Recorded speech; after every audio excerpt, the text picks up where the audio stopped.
procrastinators, and welcome back to my channel. Long time no video. I had some migraine problems in May and June, so it's been a while since I have posted a video, but I am back and ready to start posting videos on a regular basis.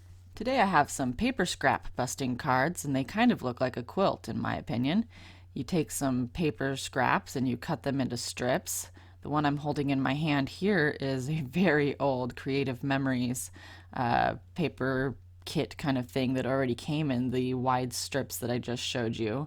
The rest of these scraps are just scraps that I cut down from Cricut projects that I had some little strips here and there, and then I just cut them down into half-inch strips, I believe they are.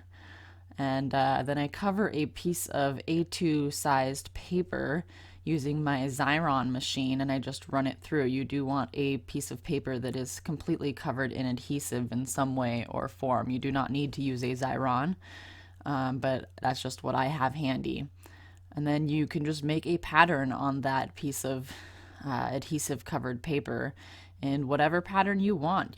The possibilities are endless, really. I will show you two patterns that I made in this video, but just let your creativity run wild here.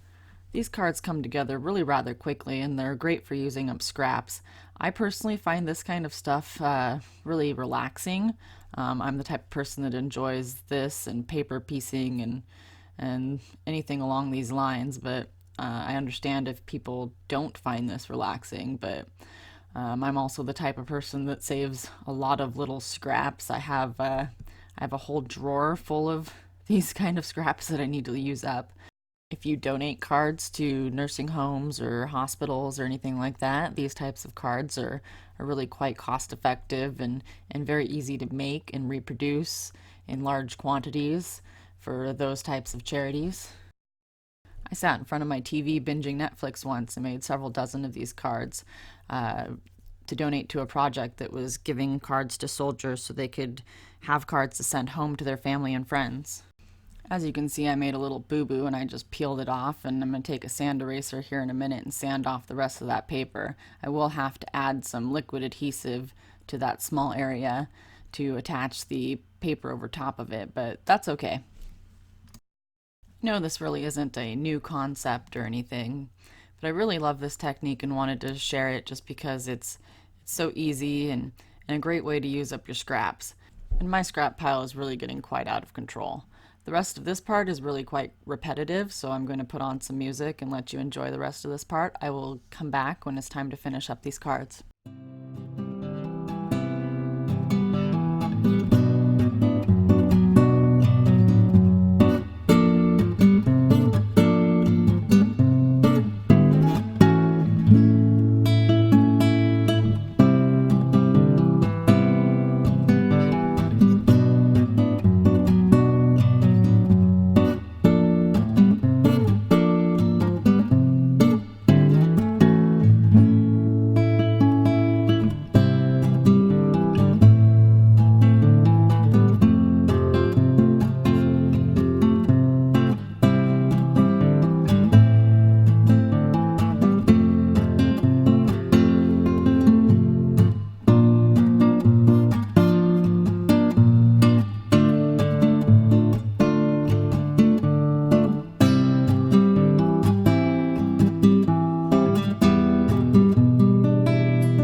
All my strips are on the card fronts, and I cut out a happy birthday sentiment from my Cricut. Now I'm just going to put some sequins on it from Nuvo to add some shine.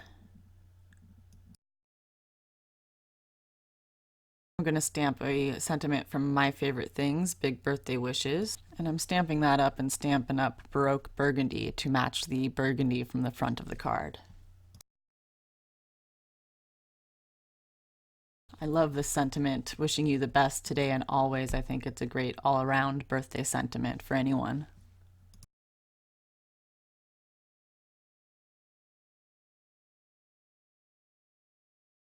Now it's time to get those card fronts on these bases. I am using Nuvo Deluxe Adhesive. It's one of my favorite liquid adhesives these days.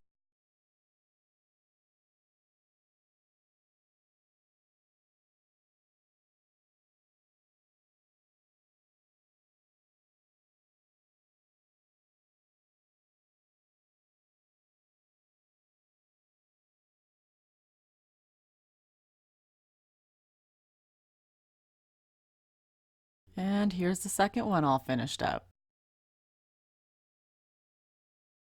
If you like my videos, please subscribe, hit that thumbs up button. And if you have tried this technique or have any thoughts on it, please let me know in the comments. Also, I have a video hop that I'm participating coming up on Thursday, July 25th, so please keep an eye out for that. You're not going to want to miss it.